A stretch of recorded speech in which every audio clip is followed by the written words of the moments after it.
Other than a few occasional sermons dealing with some maybe passages of the Bible that were harder to preach out of because of that maybe I didn't want to be too repetitive or some other elements in preaching that can be very difficult from time to time. I probably have not studied for anything this hard since school.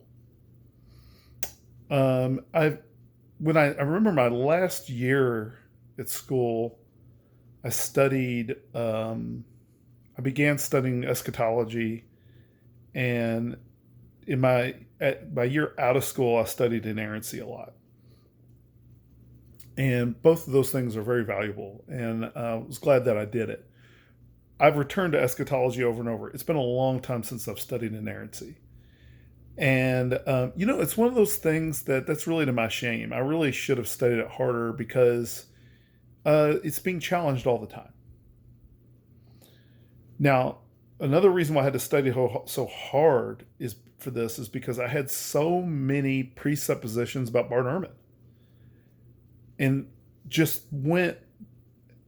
spent a lot of time on things that wouldn't be worthy of discussion. I'm sorry, not that it's not worthy of discussion, but inappropriate. I thought I'd be talking a lot about Bart Ehrman's views on inerrancy. It doesn't really come up. Now, I am going to discuss inerrancy because I think it's really important, because it's for us, the importance of the debate lies in inspiration and inerrancy. So we are going to discuss that a little bit. And so I'm going to keep that as part of the intro. I'm not sure how many parts this is going to be. I think it's going to be 3 parts. My bigger goal is to make everything clear. This was a very convoluted debate. That's not a statement about Justin Bradley. He did great, as he's only had one debate where I didn't think he did well. Again, he kind of let them talk it out. So, all right, as an intro, I'm going to try to keep this to 20 minutes. I may not even get to the debate on this. That's how much there is to talk about. So far, I've noticed, in the Zany professor has given me his notes on this. They have been faxed. He's off on an archaeological dig right now. Can't wait. I'll make a future video of him in the field. I think he's in Egypt right now. So I'll see if I can get a video of him in the field. But that should be really, really good and very helpful. So grading debates, I've noticed that I've tended to debate these. I've graded these debates on rhetoric. Okay, rhetoric being, how you verbalize your position. I'm seeing them as, let's say you're in an auditorium and you're listening to 2 people debate, and there's no recording. What would you walk away thinking? So it's very interesting because the substance of a debate can get lost very easily. I saw this in the William Lane Craig Sam Harris debate, where I was reading the comments afterwards, and people thought Sam Harris just destroyed him. And if you look at the substance, Craig wasn't even close. I mean, he actually caught Harris in a major contradiction in his pivotal position on the debate, and Harris didn't even address what the substance of the debate, what the topic of the debate was. Craig was so aware that he would do this that he presented a book and just said, read this, you want to deal with these issues, because it's not what this debate's about. And he refused to talk about those things. And he won it both on, in my opinion, on rhetoric and on substance. But people thought that Craig lost. Because why? Because Harris was out there flailing about things that weren't even the subject of the debate. So rhetoric is critically important, okay? And that's what I've been grading these debates on. Now, I have noticed my own bias here on something. So to prepare for this, I watched a debate between James White and Bart Ehrman. And I noticed that they were just butting heads. It was beautiful. So entertaining. Just butting heads. And I noticed in this debate that Williams looked to me to be thrown off. And he looked to be very thrown off and staggering and stuttering and searching for words. And Bart Ehrman was interjecting himself and asserting himself. And I thought this made Williams look really bad. And then when I saw the White Ehrman debate, I was kind of like, wait a minute. Something strange about me when I'm watching this. And I went back over the unbelievable debates and I noticed something. I chose the American as the winner in every debate, regardless of their doctrine. So I clearly have a bias, and it's called patriotism. No, I'm joking. That's not what it is. I'm such a patriot. I couldn't help. No, my bias is I think that if you look at the world and the way we address things, Americans are very assertive. In Asian cultures, if you look at, there's even pictures of Americans like on public transportation, and you can just see that their behavior is very different in Asian cultures on public transportation. Like the way they posture themselves in public transportation in Asian cultures is to offer room for other people. And then I have American, and it'll just be like arms spread out, people standing away from them, looking at them like, can you make some space for somebody else? We have a tendency to be very assertive, and that appeals to me. I really like the way White and Ehrman went at it. So I just want to offer that up, as I probably haven't been entirely fair to the Brits on this, because I just don't understand the meandering. I don't get it. They don't get to the point fast enough. There seems to be limited time. And Williams was searching for words. As unfortunately for him, I have to give the debate to Bart Ehrman. I have to, not on substance. I think Williams destroyed him on substance, which is a good thing. It doesn't close the case on anything by any means. But on just debate technique, I can't get, if it is my cultural bias, I just can't get past it. I can't. Sorry, can't do it. All right, a lot to go over here, and I'm already almost 10 minutes in. So I'm going to make some important doctrinal points. Let's talk first about inerrancy.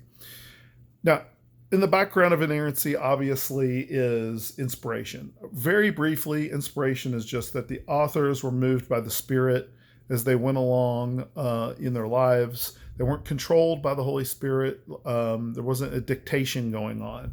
I've always compared this. If you listen to artists, and when they discuss things like Stephen King in one of his books called On Writing, which is a great book, whether you want to become a writer or not, really good. He talks about he sees himself as an archaeologist and that he's discovering these stories. David Lynch, a filmmaker, one time said that he has this Platonic idea where there's this place of ideas and his mind is like a net and he dips in and grabs the ideas. And I can't think of it. I should have done the research, but there's a sculpturist that said that the sculpture is in the stone and he just finds it. It seems to be a common theme in artists. They just accredit something outside of themselves for their creation. And I think that speaks to our plenary view of inspiration to a degree, that it makes sense that God is speaking to them and yet they're retaining their own personalities. Okay. But what does this have to do with inerrancy? Inerrancy is a view, and I want to make very clear on what we would say is this. The Bible is fully truthful in all that it affirms. The Bible is fully truthful in all that it affirms, despite hermeneutical issues, despite cultural issues, despite the way the authors might position certain things or the way they thought about things differently than we do. In the end, that's the truth. I'll get back to that in a minute. Now, I want to get on to one thing about why I'm bringing up inerrancy, because it doesn't come up in the debate at all. And I think it's just too important not to discuss, so I'm discussing it here. I've talked and spoke plainly and directly about being very careful about trying to divine someone's motives. That is something we have to be careful about. But I think this is why this didn't come up in the debate. Is I think Ehrman doesn't analyze his own motives very much. If he did, why didn't it come up? And by the way, he's real honest. In my opinion, he's a very honest skeptic. And a good skeptic. Most of these atheists like Sam Harris are terrible skeptics. They're just not very good. When they know that they have to have, well, this is what God would have to do to show me, and they offer something that's easily debunkable. Like any real skeptic would come along and debunk what you're saying as evidence. So I think I think that Ehrman's a really good skeptic, and I think he's an honest skeptic. And that's an assumption that I had about him that was false. I thought he was a clown. It's because all the debates I watch him, and he's kind of a punching bag. But in truth, he's very passionate for his position. Um, so with that said, James White pointed out that he has a friend that went to seminary with Bart Ehrman, and he said that Ehrman did not seem all that interested in systematic theology. Now you might say, well, how could James White's friend know this? Well, he can't, right? We have to be honest about that. We can't know. But let me offer you this. I've taken courses with people who've, systematic theology courses. You needed to take 3 at seminary. I went to the undergraduate, just to be clear, but I just say seminary. I went to Boyce College, which is the undergraduate. So in the future, if you hear me say seminary, that's what I'm talking about. There's 3 systematic theology courses, and it is very clear who is truly invested in these courses. That is not to say there aren't people who are quiet yet invested. Those people exist. There's people who are shy and greatly invested. I understand all that. But I'm saying some people who are outspoken, which Bart Ehrman is, very clearly, these people who are outspoken, they wear their heart on their sleeve when it comes to what they're interested in. So does Bart Ehrman. He doesn't hide anything, And the guy said when it came to systematic theology, he just had nothing to say, not interested. And I've noticed myself that, there's a YouTube channel called Polite Leader, and it's a person that goes to John MacArthur's church. I forget the name of it. I don't remember his name, but he's really good. And he's very much into Baptist faith and message, and people who are heretical in certain areas, very, very nuanced areas. And I have to say, I think those things are important, which is why I watch almost all of his videos. But I couldn't carry a conversation with him on these topics. It's not that they're not important. It's that they just don't interest me that much. I watch them because they're important, but it just doesn't. It's not that Baptist faith and message isn't interesting, and I'm not saying he's not an interesting person. I'm saying there's just certain items, certain areas, right, in areas of study that may not appeal to you, may not appeal to me. And some of these areas of Baptist faith and message, when you get into the real nuanced details, like a very specific thing about soteriology, or something along those lines, just because a teacher taught that a little bit differently, I'm glad to know that, and I want to know it so I can point out when someone has a heretical teaching. But I myself may not have even noticed, because I'm just like, it's such a nuanced detail. An example from systematic theology might be peccability and impeccability. Okay, this is where the idea is this. The question is this: could Jesus have failed to go to the cross? In other words, did he have the free will to choose not to? Peccability being he could have, if I might have my ducks lined up wrong here, but I think it's peccability is he could have failed, and impeccability is he could not have failed. That he had no free will in the matter, he just was going. I think I remembered this because I knew it was going to be on a test, and so I deliberately set out to remember it because I knew I wouldn't remember it. That's how I still remember it. Because why? Because it's just not that interesting to me. It's like, I just don't think the question's that interesting. He went and that's that, But I can see why people would find it interesting. Okay, so that said, this is important because it appears that Ehrman may not have a very good understanding of inerrancy. And it seems like everything you see him talking about, his assumption about inerrancy is that it means everything has to be word for word accurate. And that doesn't make sense, which we'll get into, okay? It doesn't make sense. And I apologize if I myself appear to be meandering here, but this is too important not to discuss. All right, so the Bible is fully truthful in all that it affirms. I had to bring up 5 points to consider. Millard Erickson talked about these, and I think they're really good. So we have, when it comes to inerrancy and you're going through the scriptures, here's what you have to remember.